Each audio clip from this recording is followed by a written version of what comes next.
요즘 전 세계적으로 휴머노이드 로봇 열풍이 거세게 불고 있다는 사실 다들 체감하고 계시죠? 테슬라의 옵티머스부터 오픈 AI, 보스턴 다이내믹스까지 앞다퉈 로봇 개발에 뛰어들고 있는데요. 그런데 이 로봇들을 하나씩 뜯어보면 흥미로운 공통점이 하나 발견됩니다. 바로 관절 부품에 한국 기업의 브랜드가 새겨져 있다는 점이죠. 그것도 한두 개가 아닙니다. 전 세계 연구용 로봇의 약 80%가 이 회사의 부품을 채택하고 있는데요. 코스닥 상장사로 시가총액은 약 2조 원 규모입니다. 하지만 여기서 주목할 대목은 매출입니다.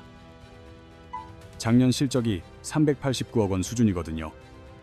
시총은 2조 원인데 매출이 400억도 안 된다는 건 시장이 이미 이 기업의 미래 가치에 어마어마한 기대를 걸고 있다는 방증입니다. 앞으로 벌어들일 막대한 수익을 선반영하고 있는 셈이죠. 그렇다면 과연 그만한 실체를 갖춘 기업인지 아니면 단순 테마성으로 띄워진 것인지 오늘 꼼꼼히 파헤쳐 보겠습니다. 우선 이 회사의 부품이 왜 독보적인 경쟁력을 갖췄는지 알아보고 최근 발표된 1천만 원대 휴머노이드 소식까지 짚어볼 예정입니다. 더 나아가 우즈베키스탄 공장과 로봇 손 기술의 중요성, 그리고 2027년까지 매출이 어떻게 비약적으로 상승할지 데이터를 통해 분석하겠습니다. 마지막으로는 이 주식의 가격 적정성에 대한 제 소견도 밝힐게요. 깊이 있는 분석을 계속 보고 싶으시다면 구독과 좋아요 부탁드립니다. 본론으로 들어가죠. 오늘의 주인공은 로보티즈입니다. 이들이 만드는 핵심 제품은 바로 액추에이터입니다. 용어가 생소하시겠지만 쉽게 말해 로봇의 관절 장치라고 이해하시면 됩니다. 사람의 신체로 따지면 어깨나 팔꿈치, 손목 같은 부위죠. 이 관절이 없다면 로봇은 팔다리를 전혀 움직일 수 없는 그저 쇳덩어리에 불과합니다. 여기서 중요한 포인트가 하나 있습니다. 로봇 관절을 생산하는 기업은 일본, 독일, 중국 등 전 세계적으로 많습니다. 그런데 왜 하필 로보티즈일까요?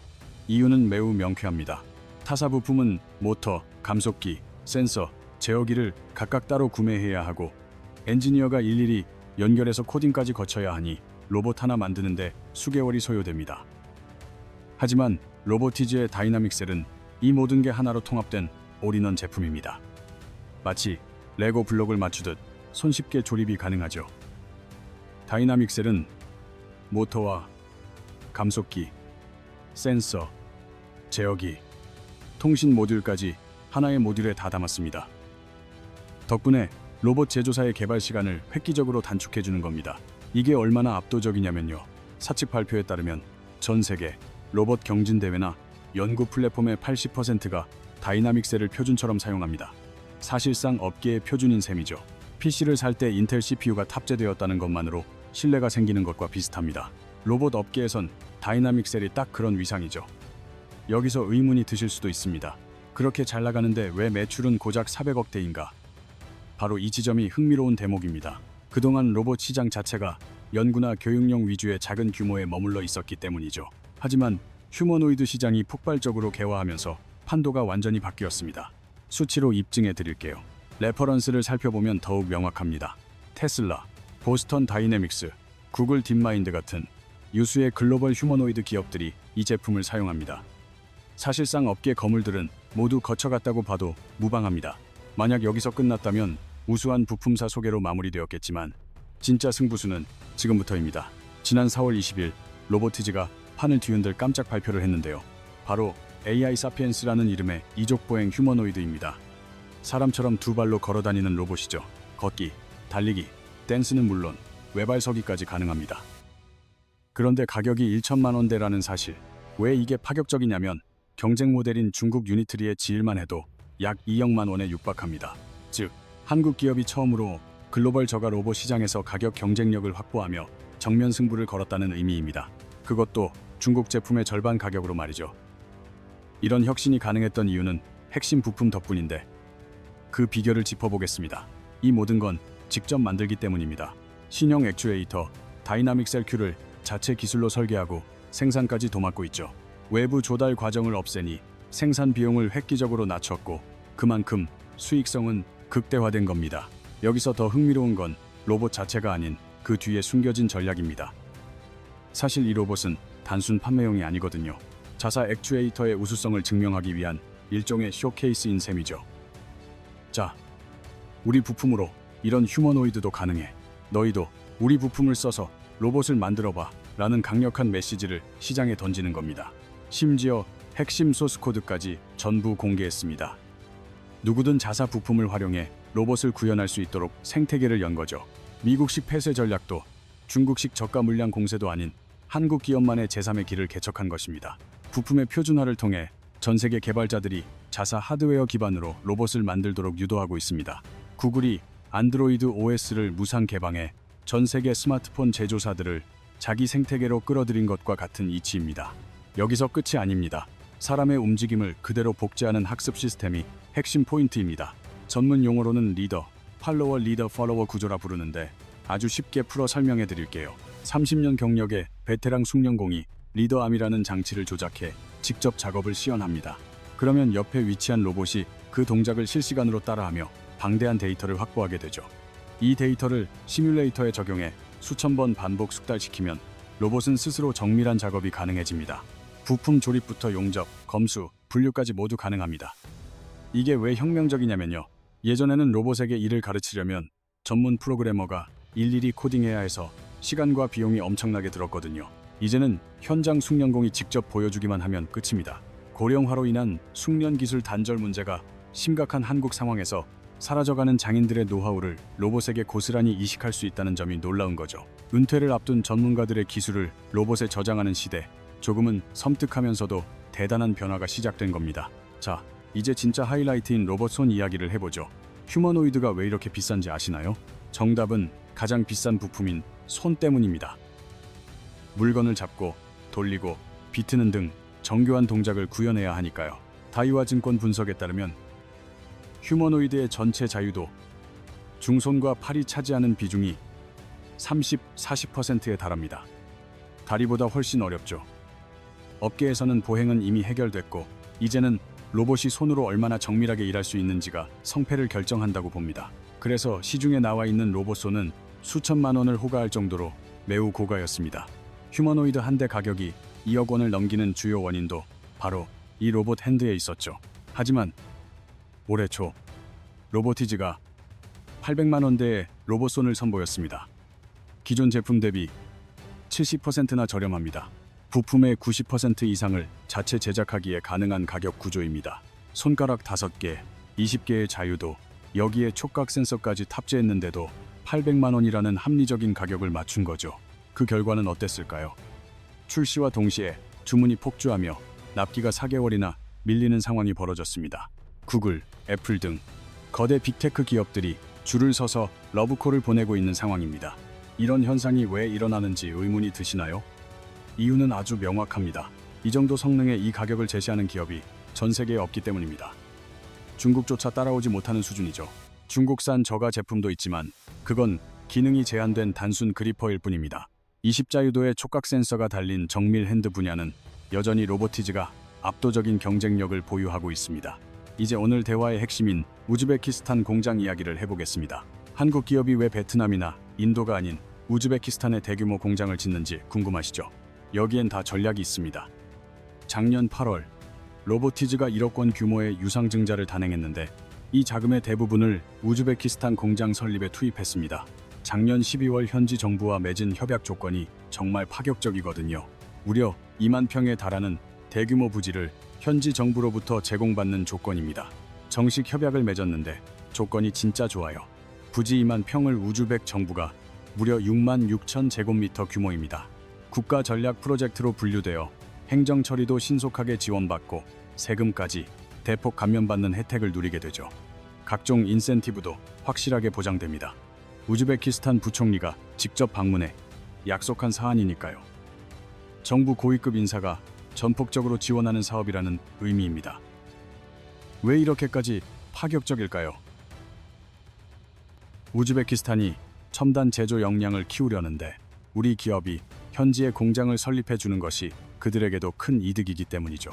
한국보다 인건비는 훨씬 저렴하면서도 정밀 가공 기술 수준은 기대 이상으로 탄탄하다는 평입니다. 김병수 대표가 인터뷰에서 밝힌 내용을 보면 한국보다 10배 이상의 생산 효율을 기대할 수 있다고 합니다. 국내 공장에서 제품 하나를 만들 시간에 현지 공장은 10개를 완성할 수 있다는 거죠. 이게 왜 중요하냐고요? 바로 압도적인 가격, 경쟁력 때문입니다. 솔직히 말씀드리면 액추에이터 시장에서 가장 위협적인 경쟁 상대는 중국입니다. 중국 기업들이 저가 공세를 펼치면 국내 기업으로선 버텨내기가 쉽지 않거든요. 김 대표 또한 인터뷰를 통해 가격 경쟁력을 갖추지 못하면 액추에이터 시장에서 살아남기 힘들다는 점을 인정했습니다. 그래서 우즈베키스탄 공장을 거점으로 중국산보다 저렴하게 공급하겠다는 전략인 겁니다. 자, 그럼 생산 능력, 즉 캐파를 볼까요? 작년 액추에이터 출하량이 15만 대 수준이었는데 올해는 22만 대로 늘어났습니다. 메리츠 증권은 내년 출하량이 30만 대를 돌파할 것으로 점치고 있습니다. 여기까지는 회사가 꾸준히 성장하는구나 싶으시죠? 하지만 이제부터 나올 수치는 꽤나 충격적입니다. 2027년 우즈베키스탄 공장이 본격적으로 가동되면 캐파는 210만에서 300만 대까지 치솟게 됩니다. 불과 30만 대에서 300만 대로 늘어나는 겁니다. 무려 7배에서 10배 가까이 성장한다는 건데 이게 어느 정도 규모인지 체감이 잘 안 되실 수 있어요. 쉽게 비유하자면 하루 100명이 방문하던 식당에 손님이 갑자기 700명에서 10명씩 몰려드는 것과 같습니다. 식당의 체급 자체가 바뀌는 것이죠. 매출이 폭등할 수밖에 없는 구조입니다. 신한투자증권의 자료를 보면 지난해까지 적자를 면치 못하던 기업이 올해부터 흑자 전환에 성공합니다. 2027년에는 매출 1영억 원 고지를 바라보고 영업이익 또한 150억 원대로 급성장할 것으로 보입니다. 간단히 말해 3년 만에 매출 규모가 3배 가까이 점프하는 셈입니다. 적자 기업이 영업이익률 17%대의 알짜 회사로 변모하는 것이죠. 17%라는 수치가 어느 정도냐고요? 일반적인 제조업 평균인 5~6%와 비교하면 3배나 높은 수치입니다. 돈을 아주 잘 버는 체질로 바뀐다는 뜻입니다. 게다가 더 긍정적으로 평가하는 시각도 존재합니다.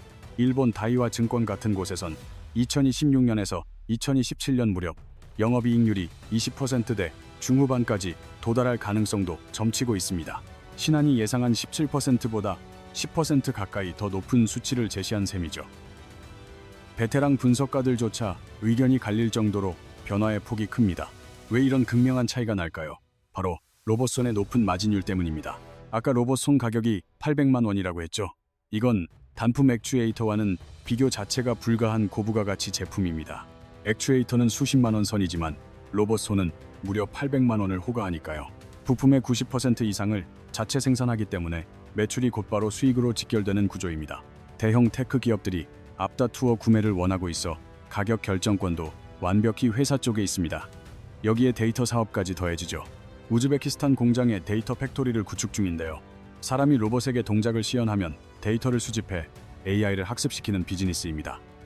시간당 $500에서 200달러를 수취한다니 우리 돈으로 환산하면 1시간에 70만 원에서 170만 원을 버는 셈입니다. 올해 4분기부터 본격적인 매출이 발생할 예정이라 영업이익률을 극대화할 또 다른 무기가 되겠죠. 다시 요약하자면 휴머노이드 한 대가 팔릴 때마다 어떻게 되느냐? 휴머노이드 원가의 70%가 액추에이터이고 로봇손이 30%를 차지합니다. 합치면 전체 원가의 90%를 넘어섭니다. 로보티즈는 이 두 핵심 부품을 모두 직접 만듭니다. 휴머노이드 하나가 판매될 때마다 매출의 90% 가까이가 로보티즈의 수익으로 들어오는 구조인 거죠. 조금 무섭지 않나요? 물론 이런 의구심이 드실 수도 있습니다. 정말 휴머노이드가 그만큼 많이 팔릴까? 다 먼 미래의 이야기 아닐까? 근데 여기서 의심이 또 드실 수 있어요. 그래도 휴머노이드가 정말 그렇게 많이 팔릴까? 그냥 미래 얘기. 반드시 짚고 넘어가야 할 지점이 있습니다. 하나증권의 분석 자료를 살펴보면 액추에이터의 고객 주문 물량이 작년 40만 개에서 내년엔 100만 개를 훌쩍 넘길 것으로 예측됩니다. 공급 대비 수요가 압도적인 우위인 상태가 지속될 텐데요. 특히 중국이 내년에만 휴머노이드 10만 대 이상 양산을 목표로 하고 있어 시장 규모가 7배로 팽창할 전망입니다. 그 결과 최소 230만 개의 신규 액추에이터 수요가 추가로 발생하게 되겠죠. 흥미로운 점은 중국 내 휴머노이드 생산량이 늘어날수록 한국 부품사들의 실적도 덩달아 뛴다는 겁니다. 경쟁 상대의 성장이 오히려 우리에겐 호재가 되는 역설적인 상황인 셈이죠. 마치 미국 빅테크 기업들이 AI 반도체 사재기에 나서면서 SK 하이닉스의 매출이 급증한 것과 같은 이치입니다. 로봇 시장에서도 똑같은 현상이 나타나고 있습니다. 여기까지만 들으시면 굉장히 장밋빛 전망으로 보일 겁니다. 하지만 분명 리스크도 존재합니다. 우선 주가가 이미 가파르게 올랐습니다. 지금 신규 진입을 하기엔 고점 매수가 아닐까 하는 불안감이 드시는 게 당연하죠.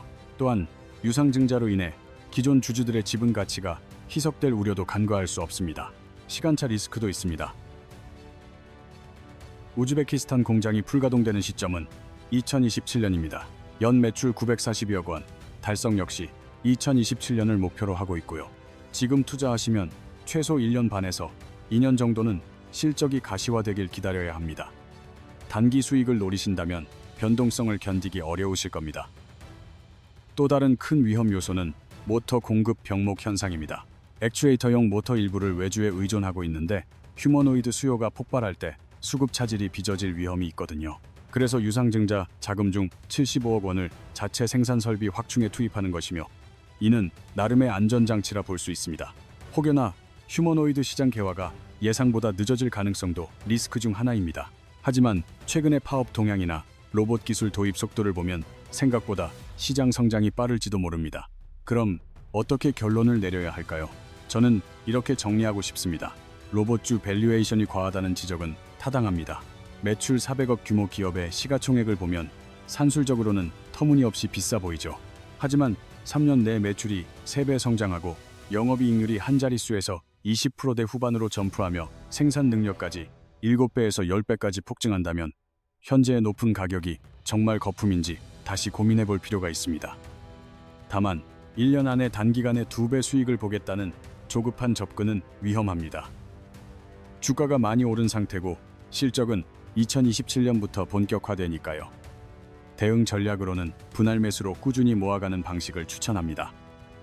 한 번에 전부 사들이지 마시고 매월 적립식으로 매입하면서 우즈베키스탄 공장 가동 현황과 분기별 실적 추이를 체크하며 비중을 늘려가세요. 변동성이 크기에 급하게 진입하면 흔들릴 수밖에 없습니다. 본 영상은 참고용 정보이며 종목 추천이 아닙니다. 투자의 결과는 본인에게 있음을 명심하세요. 오늘 내용이 유익했다면 좋아요를 눌러주시고 채널 구독과 알림 설정도 잊지 마세요.